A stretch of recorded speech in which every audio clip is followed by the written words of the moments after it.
Hey everybody, it's Jessica here. Welcome back.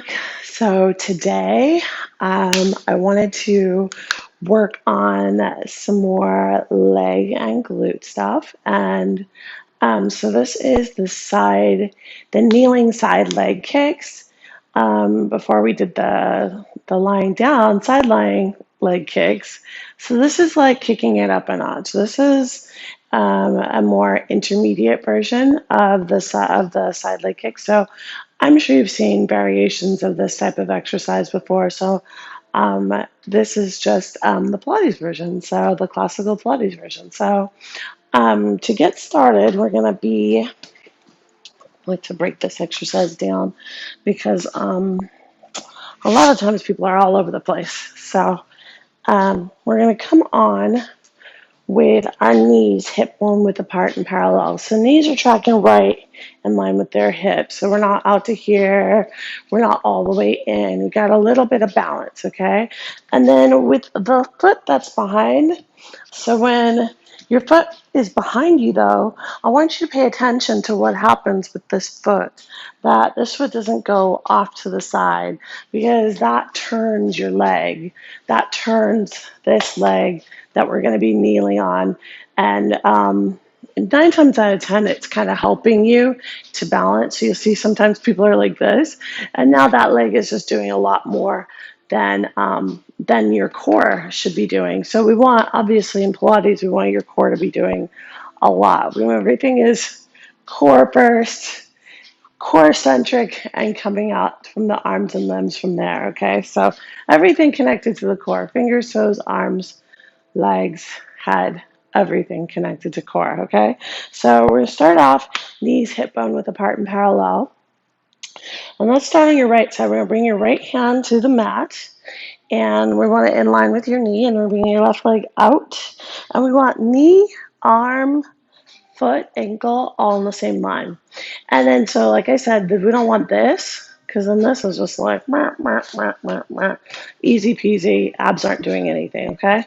So we want this to stay here. And then you notice that my butt is back. I want you to push your hips forward. So now you're in a long, straight line. Everything's in line. Hips are stacked over knee. Everything's in a long straight line. Your shoulders are stacked over each other. And then we also want to pay attention that this bottom shoulder, that we're not like this, because that's not going to feel good after a while, okay? So we've been practicing, I want you to roll that shoulder back so you place it right back where it needs to go on your shoulder, on your back. Your shoulder blade just lays perfectly on your back. So roll it back. Try to keep it there. You can keep your hand on your hip for right now and really press that hip forward. It's going to want to venture back as we do this exercise, but try to stay here, even if that means your range of motion is a little smaller, okay? So the first one we're going to do is leg up and down. So we're going to go up with that leg and down with that leg. So instantly you may have seen my butt kind of want to go out a little bit. So I'm going to bring it forward, keep rolling it back, and then keep rolling the shoulders back. So you want to create like a frame here. Push the hip forward, lift the leg. All right, 1 and 2 and 3. Keep pushing the hips forward. Keep rolling that shoulder back. 5, 6, 7, lift. 8, 9, and 10.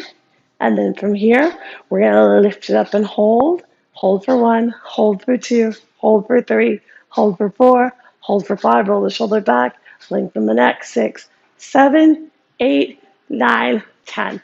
Woo, that's a lot for the first time. You may notice that you may get a little crampy here because that leg is just not used to being in that position if you're not used to doing this type of work, okay?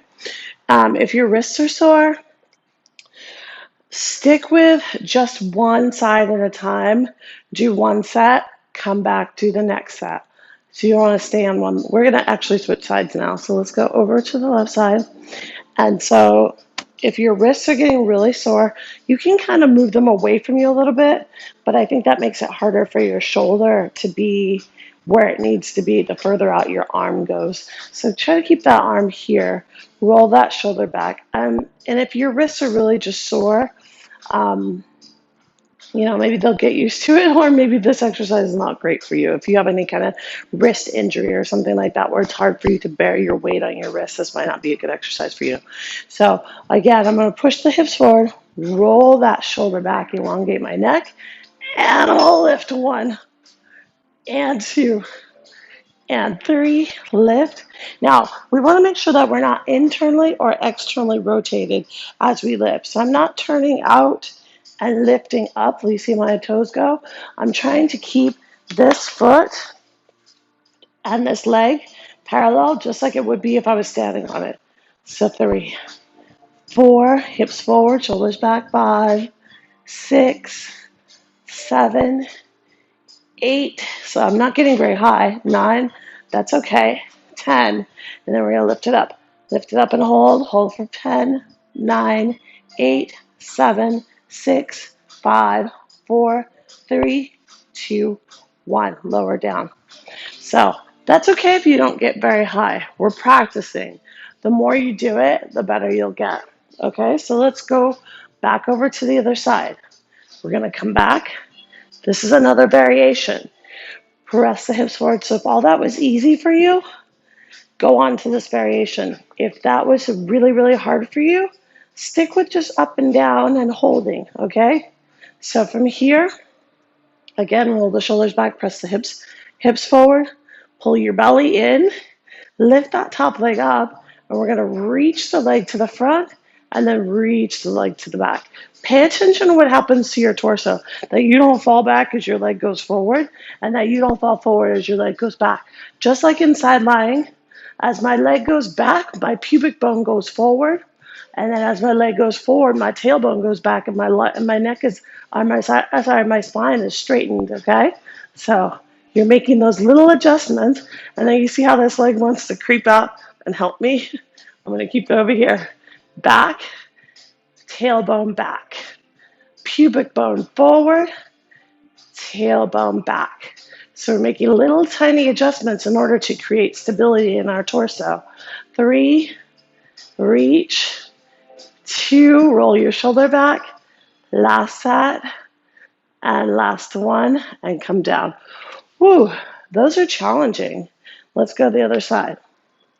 So from here, press your hips forward, roll your shoulders back, hands on your hip, and again, we lift this top leg up, and we're going to reach it to the front and reach it to the back. Pubic bone goes forward as your leg goes back. Tailbone goes back, shoulders roll back as your leg goes forward. Keep that going. 5, and reach. Try to keep it as high as you can. 4, and reach. And however high that is, even if it's here, that's okay. You get it up. It'll get higher the more you do. 3, and keep rolling your shoulder back. 2, don't go too quick. And 1, and rest. So we're trying to create stability. We're trying to get a little higher with each time we do it. And we're trying to maintain all of that.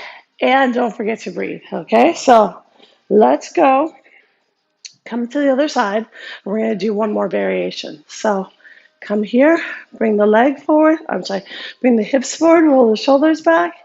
And on this one, we're going to go as big of circles as you can make, okay? So that's however big you can make them. They're going to be challenging, all right? So we're going to lift that top leg up, and we're going to go to the front, back around. 5, 4, pull your belly in. 3, roll your shoulder back. 2, lift. 1, lift, reverse. 5, lift. 4, pull your belly in. 3, lift. 2, and 1. Good, bring it back. Now, after we're done with this, go back, do all 3 of those together, all 3 of those variations together, if you like, if you want to have a more intense workout, and you want to get a good sweat on. Actually, I'm sweating just from doing it the slow version. I'm really concentrating on my form. So if this is enough for you, good. And then if you want to kick it up a notch, you do more. So from here, roll that shoulder back, lift that leg up, and we're going to go forward, Lift. 1. Now this side's a little more tricky for me. 2. The circles are a little more tricky. 3. Pull your belly in. 4. And 5. Reverse those circles. And you may notice that one side or the other is a little trickier. 1, 2. Pull your belly in. 3. Hips back, hips forward, shoulders back. 4. And one more time. 5. We'll bring it down. So let's stretch it out. Go ahead and have a seat on your mat. And let's cross your left leg over your right. So you can see me turn to the side. And I'm going to bring my heel close to my butt. My hands are behind me. Press my chest forward and stick my butt out. So if you've been doing your pelvic clocks, which you should be in 12 to 6. And in this position, it doesn't feel like you're actually able to move your pelvis in that direction. But when you think about it, you'll actually get that stretch. So even though it's not a big movement, it's going to feel like a big movement. And then let's switch it out. Ooh, this side's different. Oh gosh.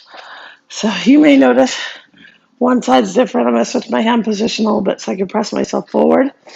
If it's tender on your knee, flex your foot. Give yourself a little stretch out there and just breathe. Deep inhale, long exhale. Oh, and that's good. So go back, do the work again at a different day. You can even add it on to the legs and glutes, the legs and butts workout, if you want to add that at the end of the leg work that we've already done. And coming up soon, I'm going to make a whole video of legs and butts. I'm going to try to add all that stuff in. So get ready for it, okay? So keep trying. If you have any questions or comments or anything, feel free to reach out to me on social media, on Instagram at Just Don't Stop, all right? Aloha.